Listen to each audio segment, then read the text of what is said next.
Have you ever been curious what my life is like behind the scenes? Hey there, fellow peacemaker. Welcome to my YouTube channel, Make Peace Not Beef, a podcast about making peace with yourself and the world. I'm Lily, aka the dopest chick on the planet, and I'm the founder and host of Make Peace Not Beef. My mission is to make climate action fun and relatable to the average person. Today, you get to peek into my life as a climate activist, podcaster, and a multifaceted creative. Oh, I should also mention that I have a 9-to-5 job as a software engineer. I know, wild. Where do I get all this time? Well, the truth is, when you're partying and hanging out and sleeping and having fun, I'm probably grinding. There's so much going on behind the scenes of Make Peace Not Beef that people don't see. And today, I'm gonna take you behind the scenes and show you what it really takes to produce my podcast. Spoiler, it gets pretty hectic. Alright, let's dive in, shall we? So, creating a podcast is not easy. Some people think running a podcast is as easy as record and talk. I wish it was that easy. There's so much preparation going on behind the scenes, from lighting and audio equipment setup, to topic research, to content development, to release planning, to production, to post-production, to marketing and branding, to sponsorship and growth. For me, I run a one-woman show, and my podcast has both audio and video versions, which means I am the writer, host, director, producer, actor, cinematographer, video and audio editor, graphics designer, social media manager, guest outreach, head of growth and sponsorship, all at the same time. Mind blown. I'm basically a solo entrepreneur, except I don't actually make money. Yet. PayPal me. I'm not gonna lie, it's extremely overwhelming, but also unbelievably rewarding when you finally get into the flow of things.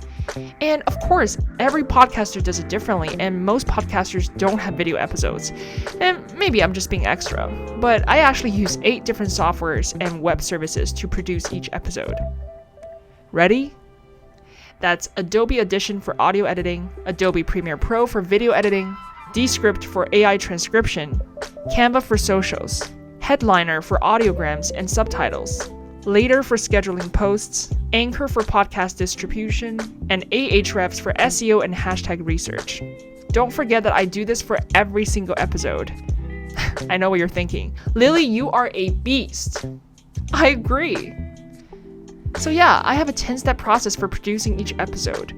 Let's take a look at what actually happens during each step of producing a podcast episode, shall we? Step 1, episode preparation. So to keep things organized, I have a release schedule, which is basically an Excel sheet that keeps track of all my episodes and their timelines. So I have 2 kinds of episodes, right? There's solo episodes and episodes featuring guests. My podcast focuses a lot on climate change, and prior to starting my podcast, I've actually read a ton of books on climate change and took notes for each book so I could go back and reference my notes during episode development. For solo episodes, I brainstorm topics based on trends, current events, and also important topics that I wish more people knew about, such as the relationship between Bitcoin and renewables, and the link between animal agriculture and pandemics.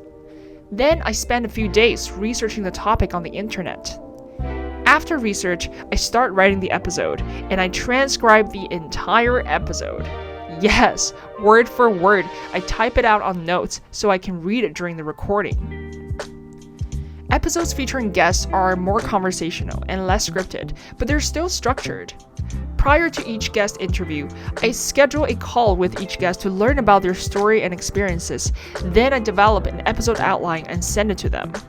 See, a podcast is not as easy as record and talk. You have to bring structure and format into each episode to make the content engaging, informative, and ensure that it flows in a logical sequence. Or at least that's how I do things. But if your podcast is more casual and conversational, then you might just jot down a few talking points and you just surrender to the flow. Step 2, recording and production. Sometimes it can take me up to 2 to 3 takes before I am satisfied with the recording, especially for a solo episode. Now, with guests, I try to get it in 1 take because it's hard to rearrange another recording with a guest, but I have done retakes with guests in the past. There were times where I had to schedule a separate call to coach my guests on public speaking and vocal dynamics. I think part of my job as a host is to learn about my guest, be perceptive enough to quickly grasp their personality and style, and create a safe and welcoming environment for my guests such that they can freely and comfortably share their experiences, but also be able to guide the conversation and know when to expand on a topic and when to interrupt.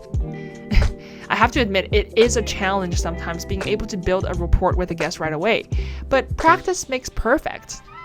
My guests range from my closest friends, to friends of friends, to professional connections, all the way up to strangers I've never met before. It's a wide spectrum, but the key is to adapt and customize each episode as to highlight each person as the hero of their story. Step 3. Post-production. Time for editing.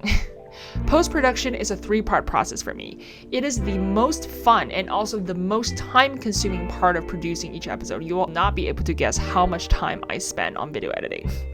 So part 1 is cutting the footage down. This takes roughly 2 to 4 hours. So after the recording, what I do is I take the raw video footage, I plug it into Descript, which uses AI to automatically transcribe the entire footage. Then I go ahead and start deleting parts I don't want in the text editor, which will delete the corresponding video segments. And I basically cut an hour to an hour and a half worth of video down to 30 to 45 minutes. I do occasionally have long-form interviews that go past an hour, but that's not the norm. I try to aim for 45 minutes, because that's pretty much the listener's maximum attention span. Of course, there are no rigid rules. Joe Rogan has a lot of success with 3-hour interviews. But again, he's Joe Rogan. If you're starting off, I suggest you keep it short and sweet. Then after I've condensed the footage, I export it as an MP4 file, and now it's ready to be imported into Premiere Pro for further video editing. Part 2 is where I go to Premiere Pro for advanced editing. This is where I add sound effects, text, music, and apply the episode template. This is also where I add the hook, logo, intro and outro, sponsored segment, episode template, episode title, section titles, infographics, special effects, sound effects, all of that.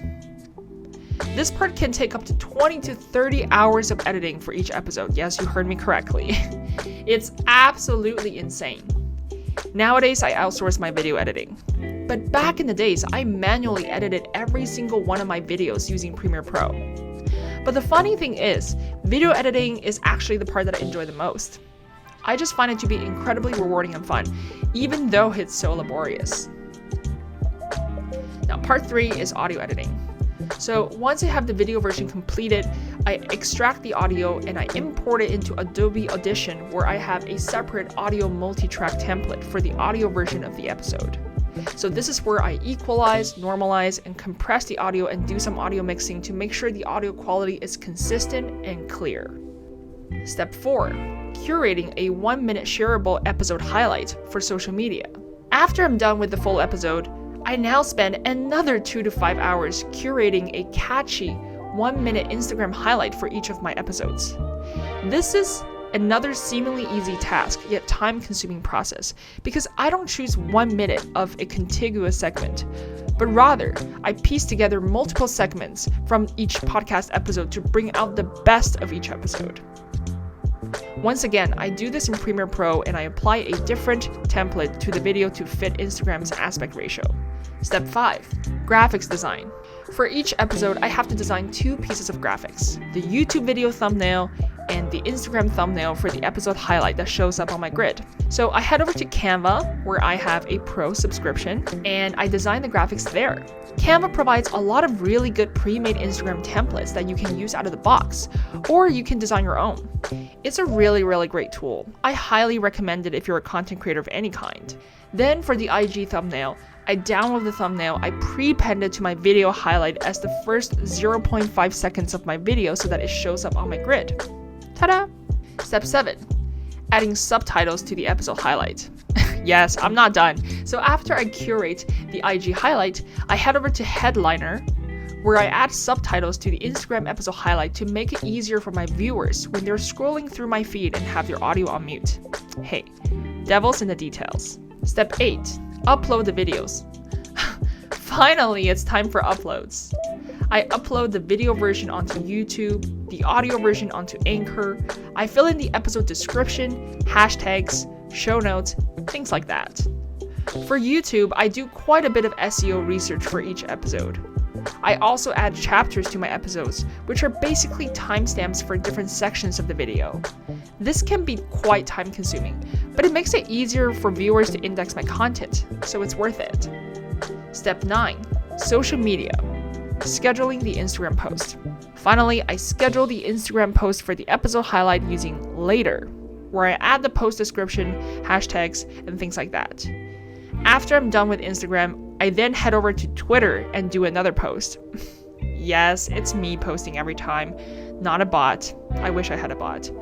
Social media planning is so much work. People don't understand how much work could go into this. My God. Step 10. Pass out, go to sleep, rinse and repeat for the next episode. There you go. That's my life as a podcaster and content creator, and that's my 10-step process to producing each podcast episode.